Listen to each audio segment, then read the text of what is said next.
सोनीपत में फसल अवशेष आगजनी के मामलों में नियंत्रण लगाने को लेकर मुख्यालय से सभी जिला उपायुक्त और कृषि अधिकारियों को सख्त निर्देश जारी किए गए हैं।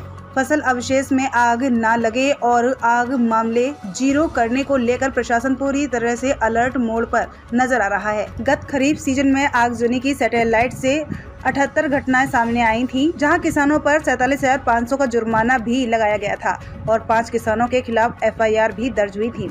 कृषि एवं किसान कल्याण विभाग द्वारा अक्टूबर-नवंबर माह में फसल अवशेष जलने की घटनाओं को पूरी तरह से रोक लगाने के लक्ष्य को लेकर कृषि विभाग ने अगस्त माह में ही कमर कस ली है।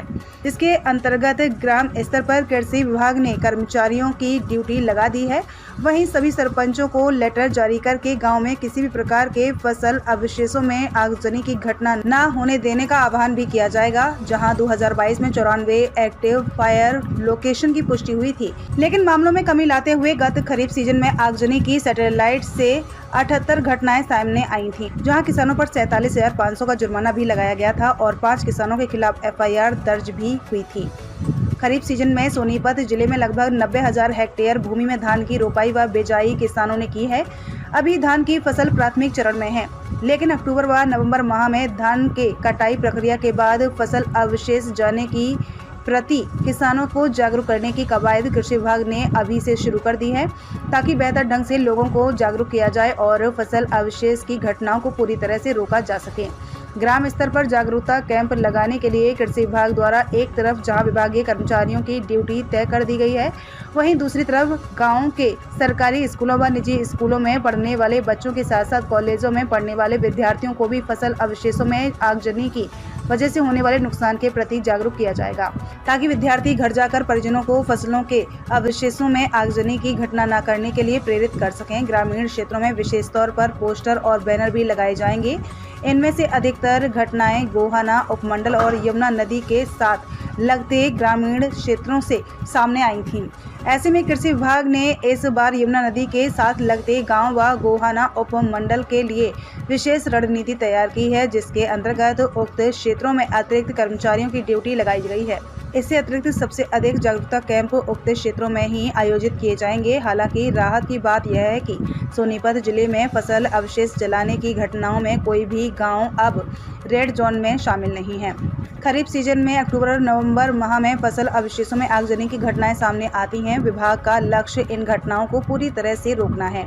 इस संबंध में अगस्त माह के दूसरे सप्ताह से ही विभाग ने कर्मचारियों की ड्यूटी ग्राम स्तर पर लगा दी है। उक्त कर्मचारी ग्रामीण क्षेत्रों में न सिर्फ आगजनी की घटनाओं पर नजर रखेंगे, बल्कि उससे पहले ऐसा माहौल तैयार करेंगे कि किसान स्वयं ही आगजनी की घटनाएं न करके फसल अवशेष प्रबंधन पर ध्यान देगा। को लेकर विशेष तैयारी जो है प्रशासन द्वारा पहले से की जा चुकी है। इसको लेकर मीटिंग की गई है। क्या कहेंगे, किस प्रकार का उद्देश्य है? पिछले साल की तुलना में मामलों में कमी आए, क्या प्रयास कृषि विभाग के हैं? जी सर, फसल अवशेष प्रबंधन पे जो मीटिंग हुई उसमें जिले के सभी उपायुक्त महोदयों को निर्देश दिए गए हैं कि इस बार पूरे हरियाणा में जीरो बर्निंग होनी चाहिए। किसी भी फील्ड में किसी भी तरह की आगजनी की घटना नहीं होनी चाहिए। इसलिए पूरे सरकारी तंत्र को मुस्तैद कर दिया गया है, ताकि आने वाले धान कटाई के बाद जो किसान भाई अनजाने में या लापरवाही में भी फसल अवशेष जला देते हैं, उन पर हर तरह से अंकुश लगाया जा सके। IC एक्टिविटी के तहत स्कूल के, कॉलेज के, यूनिवर्सिटी के बच्चों के साथ भी कोऑर्डिनेशन करने पे ज़्यादा जोर दिया गया है, ताकि वो बच्चे घर जाके अपने अभिभावकों को ये बता सके कि पराली जलाने से हमारे खेत की उर्वरा शक्ति कमज़ोर हो जाती है और हमारे मित्र कीट मर जाते हैं, जिससे भूमि की उपजाऊ शक्ति भी कम होती है। इसलिए हमारा कृषि विभाग का और कृषि विभाग के जितने भी हमारे कर्मचारी अधिकारी हैं, सबकी बिल्कुल मुस्तैदी तौर पे ड्यूटी लगाई जाएगी कि अंतिम किसान तक ये मैसेज कन्वे किए जा सके कि इस बार धान की कटाई के बाद पराली किसी भी हालत में नहीं जलानी है। अच्छा सर, पिछले साल की बात करें तो कितने मामले आए थे सैटेलाइट के जरिए और कितनों पर कार्रवाई, कितना जुर्माना लगाया गया, आगे क्या प्रावधान? सर, 2022 में हमारे जिला सोनीपत में 94 एक्टिव फायर लोकेशन की पुष्टि हुई थी, लेकिन उसके बाद पिछला जो सीजन धान का गया है, इसमें 78 लगभग 18% हमारी AFL कम आई है। मैं इसमें जिला प्रशासन का और हमारे जो कृषि विभाग की टीम है उन्होंने दिन रात मेहनत करके और जिला प्रशासन के साथ कंधे से कंधा मिलाकर काम किया।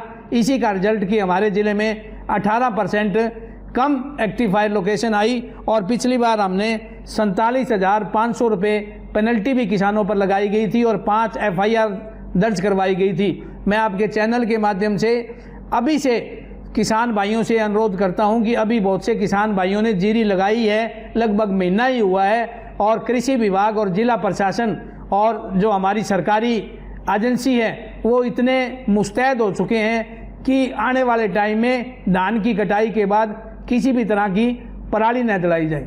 क्या प्रावधान रहेगा FIR का, जुर्माने का इस बार अगर कार्रवाई है कोई किसान इस प्रकार से जलाता है? सर, हमारा कृषि विभाग का ये प्रयास है कि हमारे किसानों को किसी भी माध्यम से उनके खेत में जाकर जागरूक किया जाए कि किसी भी तरह पराली नहीं जलानी, पराली जलाने से ये नुकसान है। इसलिए मैं किसान भाइयों को अनुरोध करूंगा कि वो पराली न जलाएं ताकि हमारे को किसी भी प्रकार की कार्रवाई उन पर न करनी पड़े, क्योंकि जितने भी किसान भाई हैं हमारे कृषि परिवार के सदस्य हैं। मैं आपके चैनल के माध्यम से ये अनुरोध करना चाहता हूं कि जितने भी किसान भाई हैं पराली का प्रबंधन करें। सरकार ने जो इम्प्लीमेंट दे रखे हैं सब्सिडी पे, उनका ज़्यादा से ज़्यादा प्रयोग करें और जो हमारी धान की 1,000 रुपये की इन सिटू और एक्स सिटू में स्कीम है उसके तहत भी जिला सोनीपत के किसानों को 5 करोड़ 4 लाख रुपए का अनुदान उनके खातों में भेज दिया गया है।